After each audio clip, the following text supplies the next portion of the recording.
유다에 대한 경고라는 말씀으로 같이 나누기 원합니다. 이제 북이스라엘이 멸망한 사건을 다시금 오늘 본문이 마지막으로 한 번 더 기록하면서 그 북이스라엘의 멸망을 지켜보는 남유다에 대한 이야기를 같이 해주고 있습니다. 특별히 오늘도 우리가 우리의 삶을 돌아볼 수 있는 방법은 여러 가지가 있습니다.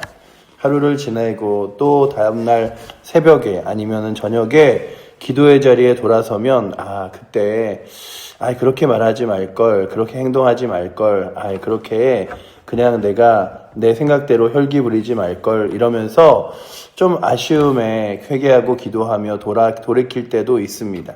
그래서 과거의 나의 삶과 나의 모습을 보며 내일의 그리고 앞으로의 하루를 다시금 결단할 때도 있습니다. 때로는 내가 지금 걷고 있는 길이 올바른 길인지 그렇지 않은 길인지를 볼 때 나와 같은 길을 먼저 걸어갔던 선각자들의 길을 따라 이 길이 하나님이 원하는 길이겠구나 아니겠구나를 판단할 수도 있습니다. 오늘 말씀해 보시면 유다는 이제 무너져 내리고 그리고 이스라엘은 무너져 내리고 유다만 남았음을 성경이 기록하고 있죠. 우리가 읽었던 그 앞절의 18절 말씀에 여호와께서 이스라엘에게 심히 노하사 그들을 그의 앞에서 제거하시니 오직 유다 지파 외에는 남은 자가 없으니라 라고 기록하며 이제 유다 지파 남유다만 남아있음을 기록하고 있는데 그 유다만 남아있는 상황 가운데 유다의 사람들이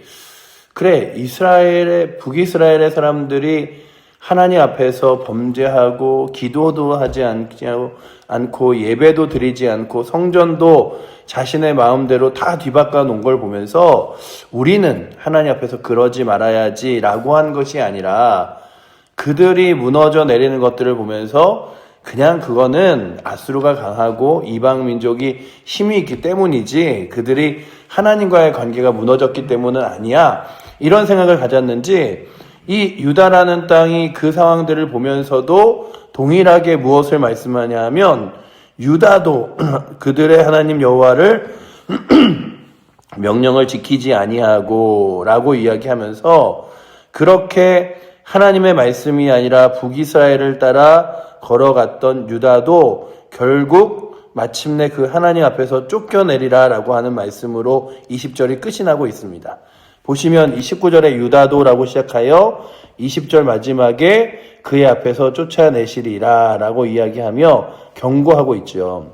그리고 그 경고의 시작점은 이스라엘이 반으로 갈라져서 남유다와 북이스라엘로 갈라진 상태에서 그 북이스라엘이 계속해서 죄악 가운데 서가는 것을 바라보던 남유다 그리고 함께 때로는 죄악되는 길에 서기도 하고 하나님 앞에 돌아오기도 했던 그들에게 돌아오라고 명령하는 것 같습니다. 그럼에도 불구하고 이 남유다가 하나님 말씀대로 잠깐 돌이키는 것 같다가 다시금 죄악된 길로 걸어가는 모습의 역사를 오늘 말씀에 있는 이 이후에 열왕기하서가 보여주는데 결국에는 이들이 하나님 앞에 철저하게 무릎 꿇은 것이 아니라 문제가 생기면 회개한 것처럼 어려움이 생기면 다시 돌이킨 것처럼 보이지만 그 어려움과 문제들이 해결되기만 하면 다시금 죄악 가운데 다름질하고 달려나갔음을 보여줍니다. 그러니 신앙이라는 게 이스라엘 사람들에게도 내가 필요하면 하나님을 찾지만 내가 좀 편안하고 안정되면 하나님과 상관없이 지내는 거예요.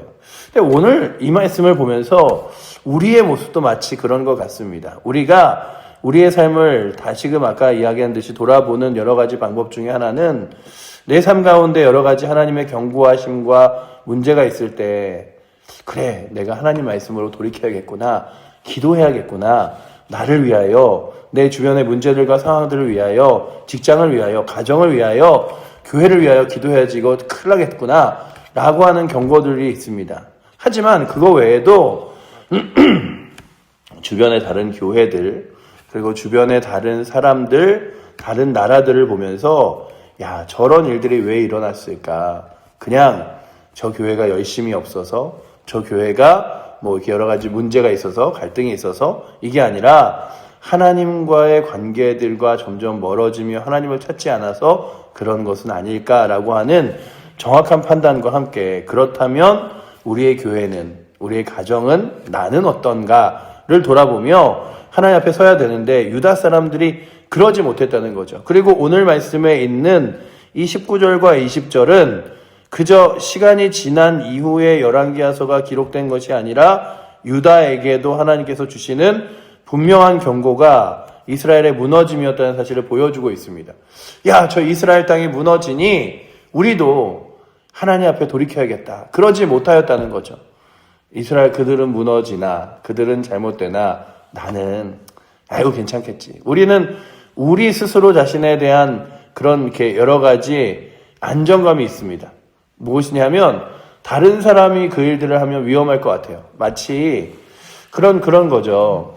우리가 보기에 정말 말도 안 되는 음주운전 사고가 나잖아요. 그런데 그런 사고를 비일비재하게 바라봅니다. 그런데 또 그런 음주운전 사고를 내는 사람도 있어요. 그런데 그 사람들에게 물어보면 아유 짧은 거리라 괜찮을 줄 알았죠. 저는 잘 안 취하는 성격이라 몇 번 그랬는데도 문제가 없었으니까는 그냥 그렇게 하죠. 이런 것들로 마치 자기 자신은 그 문제 앞에서 같이 비슷하게 서 있지만 예외가 되거나 아니면 괜찮을 것처럼 여깁니다. 근데 오늘도 우리가 우리의 삶을 어디 앞에 서봐야 되냐면 하나님의 말씀 앞에 서봐야 되는 거예요.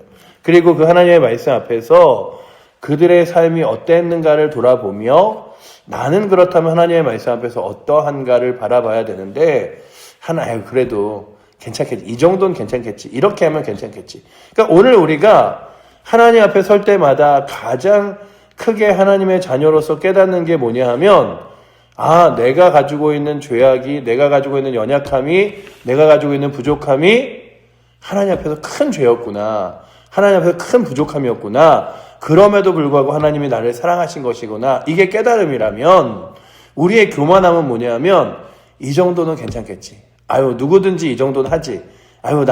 내가 하나님 앞에 드린 게 얼마고 한 게 얼마고 헌신한 게 얼마인데 이 정도는 눈 감아 주시겠지. 이런 마음들로 우리 가운데 있는 거죠. 그렇다면 오늘도 이 유다의 경고가 다시금 우리의 말씀이 돼요. 하나님, 남유다 땅이 북이스라엘이 무너져 내려가는 것들을 보면서 그것을 경고로 느끼지 못하고 결국 그들도 무너져 내렸던 모습으로 우리가 안타까워하며 바라보는 것만이 아니라 주여 우리의 경고를 여기며 우리는 하나님 앞에 온전히 설 수 있도록 주님 이끌어 주시옵소서. 그래도 남유다가 더 오랜 시간을 있었던 이유는요. 그럼에도 불구하고 하나님 앞에 회개하고 돌이키려는 사람들이 있었기 때문이라면 오늘도 저희들이 보는 거죠. 주님, 우리의 교회가 그리고 내 삶이 다시 한번 다른 사람들 보면서 저 사람들 그게 아니라 주님 내가 날마다 다른 이들을 통하여 나의 삶을 돌아보게 하시고 다른 이들을 통하여 내가 주 앞에 무릎 꿇게 하시며 뿐만 아니라 우리 교회가 주 앞에 설 수 있도록 주여 정말 다른 이들의 모습들이 경고가 되게 하여 주시옵소서. 마치 우리는 괜찮은 것처럼 우리는 앞으로 나아갈 것처럼 말하면서도 우리도 똑같은 길을 걷지 않도록 하여 주시옵소서. 남유다가 그랬어요.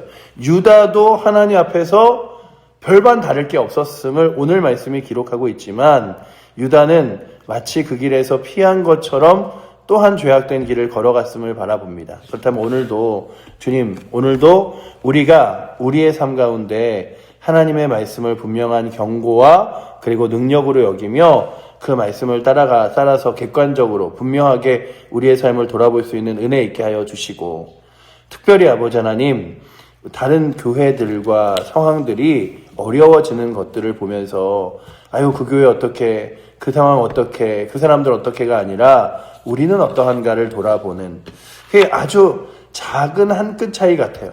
기도하느냐, 자신의 자존심을 내세우느냐, 기도하느냐, 죄악된 길을 걸어가느냐. 이것은 그 문제 앞에서 아주 자그마한 선택 같지만 크고 그리고 놀라운 결과의 차이를 만들어낸다면 주님 오늘도 내 앞에 놓여진 문제 앞에서 하나님 앞에 무릎 꿇으며 죄인임을 인정하고 연약함을 인정하고 하나님을 의지할 수 있는 은혜가 우리 가운데 있게 해달라고 구하며 나아가실 수 있기를 축원합니다. 그래서 오늘 말씀의 이 열왕기하서가요, 끝까지 읽으면 막 다 신나고 기분 좋은 내용들이 아니라 이스라엘 사람들은 점점 하나님과 멀어져요. 그리고 또한 나라가 무너지기도 하고 잃어버린 나라로 포로로 다 잡혀가기도 하지만, 그럼에도 불구하고 가장 큰 은혜는 무엇이냐 하면 하나님이 이스라엘 백성들을 잊지 않고 붙드셨다는 겁니다. 하나님이 그들을 끝까지 책임지셨다는 겁니다. 저희가 오늘도 하나님의 자녀로 믿음으로 서 있을 수 있는 이유는 우리가 날마다 잘하고 있기 때문이 아니라 하나님께서 우리를 사랑하여 주시고 그의 자녀와 백성 삼아 주셨기 때문이라면, 그렇게 하나님 앞에 날마다 서는 날마다 내가 잘하는 사람이라고 여기며 이렇게 교만하고 어깨 들고 서는 것이 아니라 오늘도 주의 은혜로 주의 사랑으로 살아갑니다. 주님 의지하게 하여 주시옵소서라고 기도하며 나아가실 수 있기를 축원합니다. 그래서 주님 의지하고 주님 붙드는 것이 힘이 돼야지, 마치 내가 잘하고 있는 것처럼 여기는 게 힘이 되면 안 되는 거예요. 그런데 내가 잘하는 것처럼 여기서 힘이 돼버리면 그때부터 교만하게 되고 기도하지 않고 하나님 의지하지 않게 되는 것이죠. 그렇다면 오늘도 주님 의지함으로 주께 주시는 거룩한 은혜를 붙들고 믿음으로 나아가겠습니다 고백하며, 오늘도 그 거룩한 믿음의 길을 기도함으로, 그리고 스스로를 돌아봄으로, 교회를 돌아봄으로 나아갈 수 있는 은혜가 우리 사랑하는 칠보조의 교회에, 우리 사랑하는 성도들에게, 그리고 특별히 먼저는 저에게 있기를 축원합니다. 기도하겠습니다.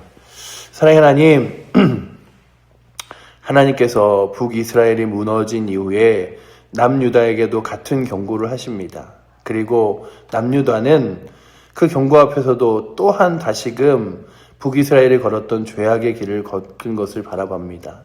아버지 하나님, 우리는 괜찮겠지, 우리는 잘하고 있지가 아니라 하나님 앞에 날마다 무릎 꿇는지를 돌아보게 하시고, 하나님의 은혜 앞에서 아버지 하나님 날마다 우리를 다시 한번 돌이키며 주의 은혜 앞에 세워질 수 있도록 기도하는 자가 되게 하여 주셔서, 아버지 하나님, 그저 내 스스로 잘하고 있다고 만족하는 것이 아니라 주 앞에 무릎 꿇는 거룩한 신앙으로 나아갈 수 있도록 주여 우리를 붙들어 주시고, 다시 한번 주의 은혜를, 주의 능력을 의지하며 또한 세상과 상황들을 바라보며 나 또한 주의 은혜 앞에 날마다 서야 하는 죄인임을 고백하며 나아갈 수 있도록 오늘도 은혜 내려 주시옵소서.